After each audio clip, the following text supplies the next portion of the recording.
અમદાવાદમાં વીએસમાં હોસ્પિટલમાં clinical trial કૌભાંડ સામે આવ્યું છે। આ કૌભાંડમાં 8 ડોક્ટરોને સસ્પેન્ડ કરાયા। અપ્રૂવ હતા નહીં।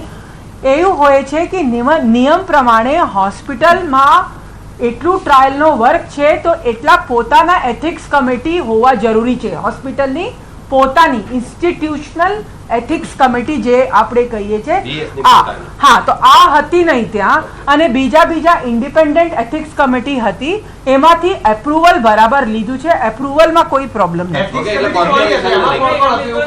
આ બીજા ઇન્ડિપેન્ડન્ટ એથિક્સ કમિટી છે। આપણે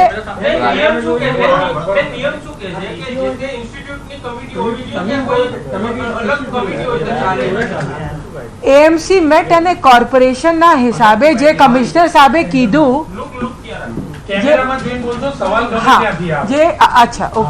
જે કમિશનર સાહેબને કીધું કે પહેલા વીએસ આપણા કોર્પોરેશનના અંડરમાં જ હતા, પછી આપણા એનએચએલમાં અંડરમાં હતા। એનએચએલ અત્યારે એસપીમાં જોડાયેલા છે, બરાબર?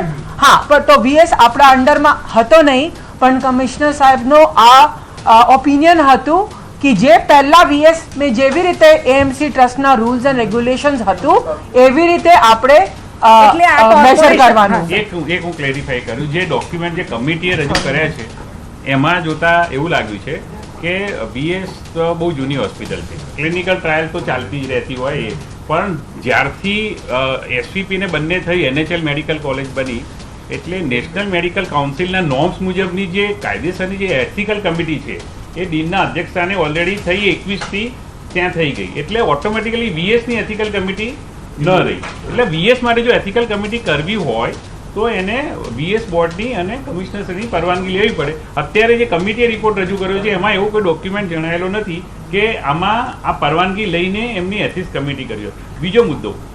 બીજો મુદ્દો જે એમને પ્રશ્ન પૂછ્યો કે જે એનએમસીના નોર્મ્સ હોય છે કે એથિક્સ કમિટીમાં એવું હોય છે કે જે સંસ્થાના સાધનોનો યુઝ થઈ અને આ ટ્રાયલ થાય છે, એમાં એની મશીનરી વપરાય, મેન પાવર વપરાય, ઇલેક્ટ્રિસિટી વપરાય, ફર્નિચર બધું વપરાય, એટલે એના માટે નોર્મ્સ હોય છે કે 40 કે 50% રકમ જે હોય છે સંસ્થાને જાય।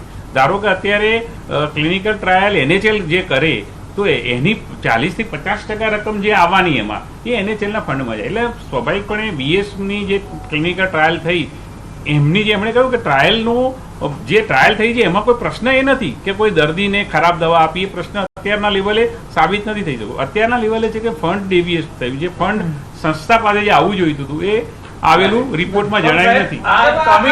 કમિટી ઇલીગલ હતી ખરી? હા, એ બાબતે સ્પષ્ટતા કમિટી ઇલીગલ હતી?